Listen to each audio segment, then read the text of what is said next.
ప్రజాప్రభుత్వం నమ్ముతుంది. ఇనుప కండరాలు, ఉక్కు నరాలు, వజ్ర సంకల్పం ఉన్న యువతకు నాకు ఇవ్వండి, దేశ తలరాతను మారుస్తానని చెప్పిన గొప్ప వ్యక్తి స్వామి వివేకానంద గారు. ఇప్పుడు నేను అదే ఫాలో అవుతున్నాను. 4 ఏళ్ళు ఇంజనీరింగ్ కాలేజీలు చెప్పిన ఉద్యోగాలు రాదు, కానీ 4 నెలలు కోచింగ్ తీసుకుంటే ఉద్యోగాలు వచ్చే రోజులు. అదే స్కిల్ గ్యాప్. అందుకే మేము ఇండస్ట్రీ కాలేజ్ కనెక్ట్ తీసుకొచ్చాం. ఇండస్ట్రీస్ ని, ఏకంగా మన ఐటీఐస్ ని అడాప్ట్ చేసుకుని వాళ్ళకు కావాల్సిన స్కిల్ అప్గ్రేడేషన్ కూడా అందిస్తున్నాం. ఉద్యోగాలు వెంటనే ప్రభుత్వం విప్పిస్తుంది. అలానే హైయర్ ఎడ్యుకేషన్ కూడా రీవ్యాంప్ చేస్తున్నాం, కరికులం మార్చుతున్నాం. ఎన్నో ఏళ్ళుగా లేని ప్రొఫెసర్ రిక్రూట్మెంట్ కూడా ప్రజాప్రభుత్వం చేస్తుంది.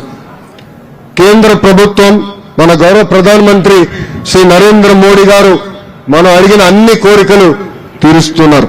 అమరావతికి చట్టబద్ధత కావాలని మనం అడిగిన వెంటనే ఏకంగా అమరావతికి శాశ్వత రాజధానిగా చట్టం చేస్తాం జరిగింది. ఇంకా మన అడ్రస్ లేని వాళ్ళం కాదు, మనకి కేర్ ఆఫ్ అడ్రస్ శాశ్వతమైన రాజధాని అమరావతి. అమరావతి నిర్మాణం మరియు పోలవరం కావాల్సిన నిధులు కేంద్ర ప్రభుత్వం కేటాయించింది. స్టీల్ ప్లాంట్ కాపాడుకునే దానికోసం ప్రత్యేక ప్యాకేజ్ కూడా అందిస్తాం జరిగింది. విశాఖలో ఏకంగా రైల్వే జోన్ కూడా మనం ఏర్పాటు చేసుకున్నాం. స్వాతంత్ర దినోత్సవం రోజు మన రాష్ట్ర చరిత్ర గురించి కూడా ఒక్కసారి మనందరం గుర్తు చేసుకోవాలి. 1953 వరకు మనందరం మెడ్రాస్ ప్రెసిడెన్సీలో ఉండేవాళ్ళం. మన రాజధాని ఆనాటి మెడ్రాస్, ఈనాటి చెన్నై. పొట్టి శ్రీరాములు గారి 58 రోజుల ఆమరణ దీక్ష చేసి ప్రాణత్యాగం వల్ల 1 అక్టోబర్ 1953లో ఆంధ్ర రాష్ట్రం ఏర్పడి కర్నూలు రాజధానిగా మనందరం మన ప్రయాణం ప్రారంభించుకున్నాం. 1 నవంబర్ 1956లో ఆంధ్రప్రదేశ్ ఏర్పడి అప్పుడు మన రాజధాని హైదరాబాద్ గా ఎంచుకుంటాం జరిగింది.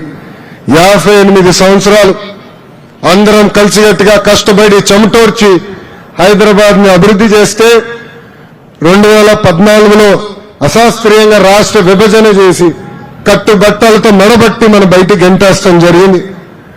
రాజధాని ఎక్కడుందో చెప్పలేదు, కనీసం ముఖ్యమంత్రి గారు ఎక్కడ కూర్చోవాలో కూడా తెలియని పరిస్థితిలో మనం మన ప్రయాణం ప్రారంభించాం. 2014 నుంచి 19 వరకు అనేక అభివృద్ధి సంక్షేమ కార్యక్రమాలు ప్రజాప్రభుత్వం చేసింది. 0 నుంచి మన ప్రయాణం మనం మొదలు పెట్టుకున్నాం.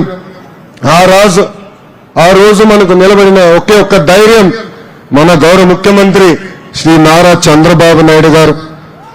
ఉమ్మడి రాష్ట్రాన్ని, హైదరాబాద్ ని ప్రపంచంలో పట్టంలో పెట్టిన చరిత్ర మన గౌరవ ముఖ్యమంత్రి శ్రీ నారా చంద్రబాబు నాయుడు గారిది. 2014 నుంచి 19 వరకు ఒక పక్కన సంక్షేమం, ఇంకో పక్కన అభివృద్ధి చేసుకుంటూ వెళ్ళాం. Kia, hero Motors, Apollo tyres లాంటి అనేక పరిశ్రమలు ఆంధ్ర రాష్ట్రానికి ఆ రోజు తీసుకొచ్చాం. కానీ 2019 నుంచి 24 వరకు ఏం జరిగిందో ప్రజలందరూ చూశారు. 2024లో ప్రజలు ప్రజాప్రభుత్వాన్ని ఆశీర్వదించారు, దీవించారు. అప్పటి నుంచి మన గౌరవ ముఖ్యమంత్రి చంద్రబాబు నాయుడు గారు రాష్ట్రం కోసం అహర్నిశలు కష్టపడుతున్నారు. ఆయన వయసు 76 సంవత్సరాలైనా ఆయనలో 25 సంవత్సరాలు కుర్రోళ్ళు ఉన్నారు, 1 సంవత్సరం బాబు కూడా ఉన్నారు.